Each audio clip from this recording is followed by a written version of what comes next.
ada seorang kaya, hartanya banyak, dia naik kereta yang besar, megah dan mewah.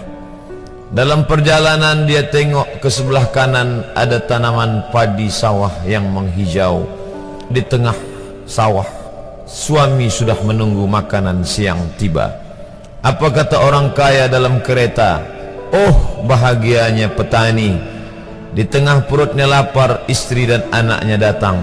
Makanan tiba pada waktunya. Air minum dapat menghilang dahaga. Lapar hilang, rindu pun sirna, karena istri dan anak ada di sekitarnya. Bahagianya menjadi petani, kata orang kaya dalam kereta. Masa orang kaya berpikir bahwa dia tidak bahagia? Si petani yang bersama anak di pondok tua itu pula memandang orang kaya di atas kereta. Apa kata dia? Betapa bahagianya orang kaya naik kereta, sedangkan aku hanya duduk di pondok yang tua. Maka pada hakikatnya manusia ini dua-duanya tak bahagia. Lalu sebenarnya bahagia itu di mana? Ada seorang anak yang sedang belajar di college university, maka dia berkata, alangkah bahagianya kalau saya dapat BA. Selepas dia dapat ijazah BA, lalu dia berkata, aku tak bahagia. Alangkah indahnya bila dapat master. Manakala dia dapat master, dia berkata, oh, betapa bahagianya kalau dapat PhD. Selepas PhD dia berkata, susahnya PhD, belum juga dapat kerja. Selepas dapat kerja dia berkata, alangkah bahagianya kalau menikah. Selepas menikah dia berkata, aku tak bahagia sebab orang selalu tanya, dah punya anak apa belum?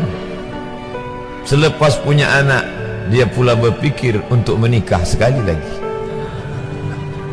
Jadi sebenarnya bahagia itu punya siapa? Oleh sebab itu bila kita baca kitab-kitab, maka makna sa'adah, kebahagiaan, orang yang bahagia sa'id, bahagia adalah insyirahus sadr, ketika hati terasa lapang apapun yang datang. Kalaulah pelajar yang mendapatkan BA itu hatinya lapang, tentu dia bahagia.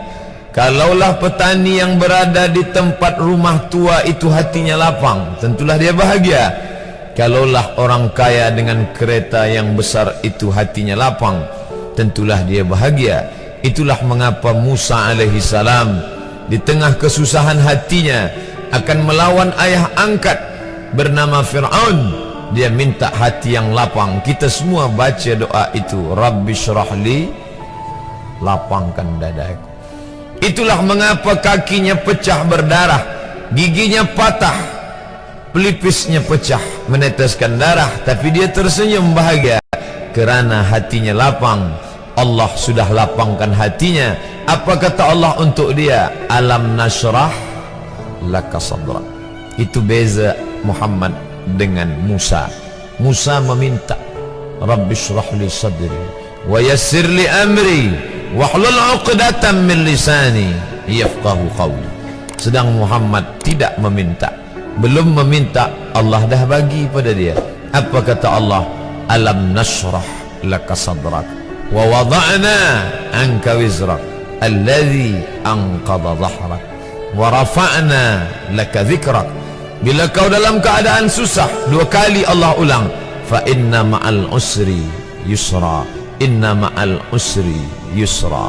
Hati lapang itulah yang membuat Haji Abdul Malik Karim Amrullah Buya Hamka tersenyum di dalam penjara. Penanya berjalan perlahan tapi pasti, maka keluarlah tafsir Al-Azhar.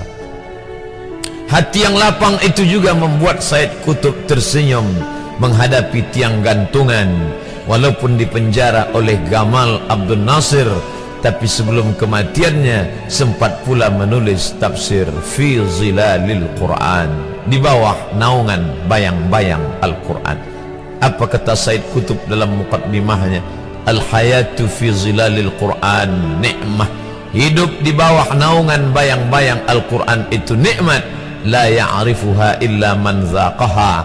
Tidak ada yang boleh mengetahuinya kecuali orang yang pernah merasakannya.